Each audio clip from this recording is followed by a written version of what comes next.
Yan, may batang nanghingi sa akin kanina ng pera.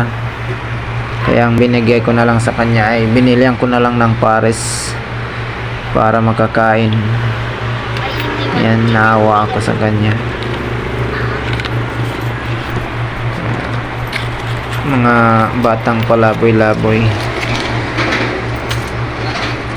Bosin mo yan ha? Na hindi na nabibigyan ng sapat na pagkain ng mga magulang nila. Kaya nang lilimos na lang. Kawawa talaga yung mga ganitong bata. Lilimos lang. Hindi na nabibigay ng sapat ng magulang ng mga tustusin para sa mga anak. Hindi na nabibigyan.